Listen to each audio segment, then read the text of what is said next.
Yes, indeed. As an absolute fact, I will sign anything placed in front of me. Clearly. It was more than embarrassing, and I made it out alive. I went shopping, and then my debit card was refused. Although there's plenty of money in the bank, and the bank wants to keep the money in the bank because, if the money weren't there, they wouldn't make as much money. Obviously. There's a little bit more to it. So if somebody were to charge up over $1,200 worth of products on a debit card machine, right? Where I go shopping, of course, without me going to the bank and telling them that the card was out of my hands or with a PIN number, everybody else watching, over $1,200 within a 2-week time frame, I suppose. Then, of course, or maybe a month, then they cancel my card. Until I go to the bank, and this is the beauty of it, I'm going to call security and get out of the bank alive. Security snap my fingers, and they're going to walk me out the door. Because I walk up to them at the teller, banker associate my ass. You're nothing. You're a teller. You don't have investments. TD, I've asked these people, do you have investments with TD? They just look at me like I don't even know anything about stocks or bonds, or I have no idea what's a money market account, and who knows what a CD is. And oh yeah. Whereupon I said my money is in the U.S. because it was at that time. Anyway, I walk up to them at TD and I insert my card in the machine and say, I don't really want anything. I'm just reviewing and renewing my card. And they say, well, your card works just fine. I did ask them before if there was a reason why they did what they did, and they told me that on Thanksgiving I couldn't eat dinner with my friend because Tim Hortons was at fault. That Tim Hortons refused my debit card. I thought, so you don't do business with Tim Hortons, TD? You don't? Okay, whatever. Anyway,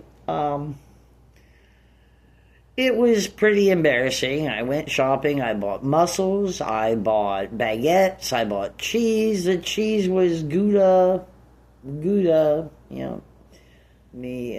Havarti, Gouda, of course. Whatever. I bought some like sprouts. Not really, sorta, kinda, grown here in Canada, like this seasonal, I suppose. Some coleslaw, of course. Now, even I admit that there's maybe too much creamy sauce there, and that's really stretching the limits of my imagination. What else did I buy? Almost, because I didn't buy it, because I had a whole bunch. I was going to get a pizza. What did I get instead? The mussels. I got, there was, Turkish apricots. Very, very pleasure of mine, of course. And some bread, bread like little loaves of bread. Not poppy seed, although I looked for poppy seed. It was lemon cake, I believe. And, let's see. There was more fruit.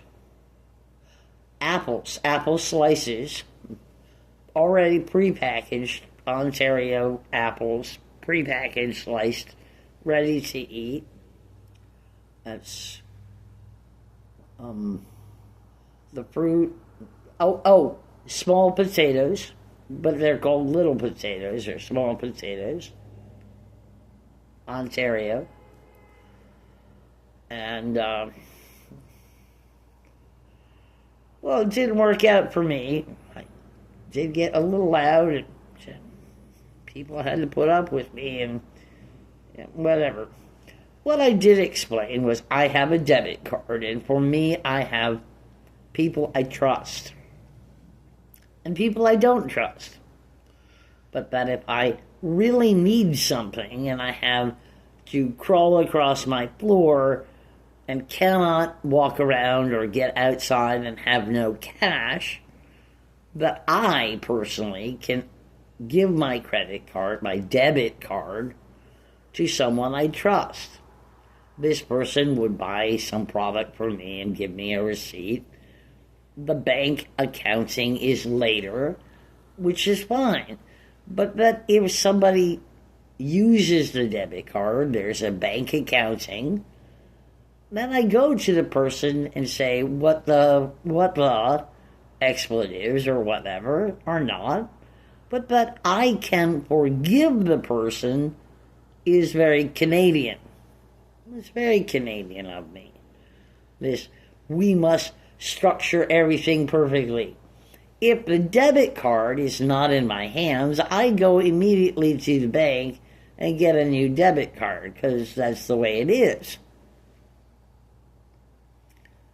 Barring, of course, Sundays and holidays, of course. If the debit card is used outside of where I use the debit card, then clearly it's not me. It's on film, all of that. Now, here's the best part about reporting crime. Doesn't seem to make a bloody bit of difference. This has happened once. Once somebody withdrew all my money from my account. Another time somebody withdrew half my money from my account. I said to the banker, and the banker, just kind of looked at me like I was stupid or something, and told me where. I'm like, well, what am I going to do with that kind of information? Whatever. It's a debit card, so I lose.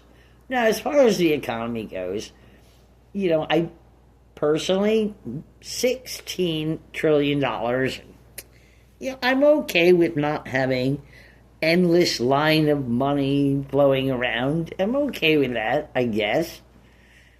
A little crippling, a lot, sometimes a little more, sometimes a little less. I'll keep that in mind for the next time I spend money, and it's either 2 weeks or a full month or whatever, and I just don't have time for this. I was going to renew my health card, and now I'm going to the bank. And then I'll renew my health card later. See how that works, Canada? Ha ha ha ha. I think so. I really do. Now, as far as I'm concerned, I do like debit cards and credit cards a lot more than throwing cash around, mostly because I have a shoebox full of receipts, and somehow I'm gonna account for cash. I can carry cash, and I can purchase things with cash because I can, and I have done that. And then I'm TD and Canadian enemy number one, of course, because everyone knows about them cash carrying people. I'm gonna just say that. I was a little or a lot embarrassed and loud. I'll just go back and they'll just be that way, whatever way they are. At the market. Anyway. The music was Fly Like an Eagle. Shoe the children, that's right. What was that? Clothing without shoes. And then food sourcing, feed the babies who don't have enough to eat. Yeah, I know it. House the people, yeah, okay. I'm so tired, and not really at all. And when I say I want world peace, then what would I do? I'm a warmonger. What would I do with world peace?